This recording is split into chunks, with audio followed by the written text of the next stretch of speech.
In football, as in life, nothing lasts forever. We're told that this game is cyclical. Eras of dominance are finite, and what goes around comes around. But if you grew up watching Fergie's United wipe the floor with the Premier League, it's one thing to accept the theory and another to actually watch it happen. But how deep do United's problems run?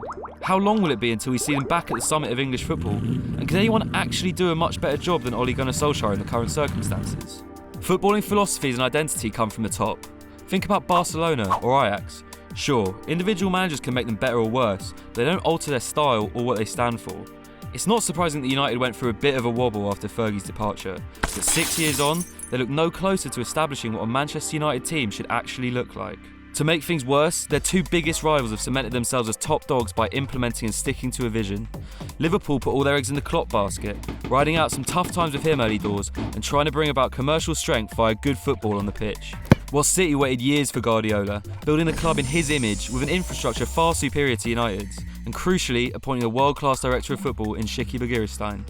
So where did things go so badly wrong?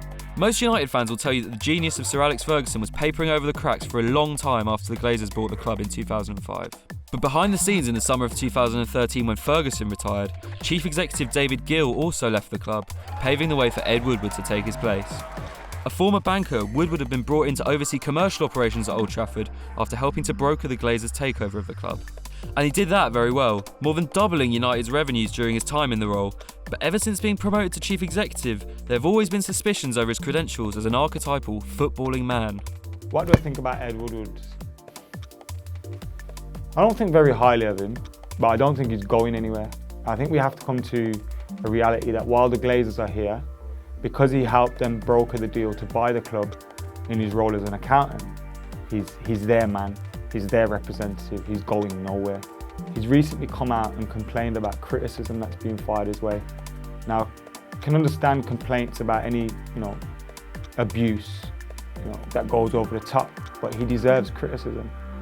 Any guy that comes into one of the biggest clubs in the world and oversees 4 managers in quick succession with not the level of success you expect, they are going to become criticised, and he deserves that criticism.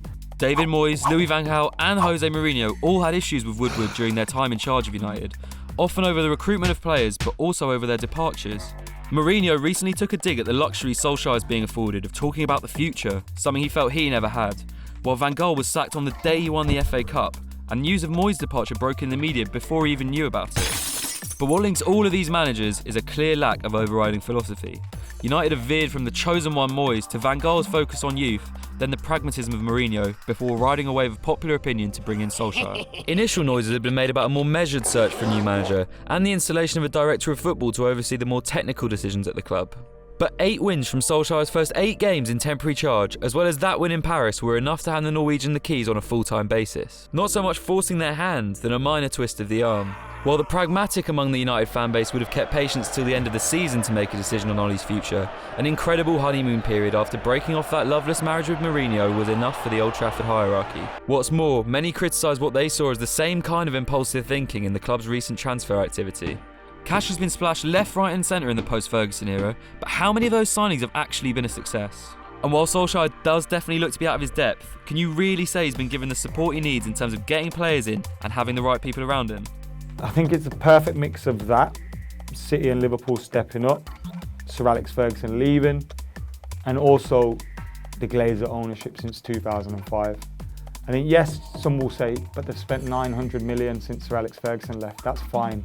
But again, look at the way they spent it. It's not about spending money sometimes, it's about the way you spend it. And I think if you look from 2005 under Sir Alex Ferguson, we were always falling behind our competitors. Chelsea, then City, we were dropping behind them. Who did we replace Ronaldo with? Obertan, Owen, Valencia, Cristiano Ronaldo. We replaced him with them players. Who did we replace Lukaku with? No one. So you can kind of see the same problems from back then to now kind of reoccurring again.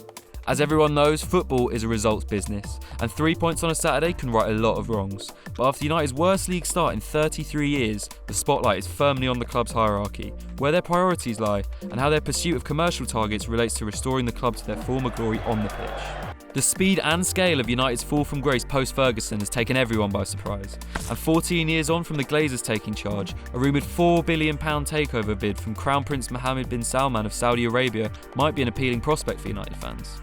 Actually, I remember my dad at the Swansea game, Sir Alex Ferguson's final game at Old Trafford, because he had the West Bromwich Albion game after that. But my dad turned to me and said, "Now you're going to know what it feels like to be a real football fan." And I didn't realise how right he was going to be. But one thing's for sure, Ollie's far from the only problem at Old Trafford, and you'd be brave to go around making any predictions about how long it will be till United are back on their perch.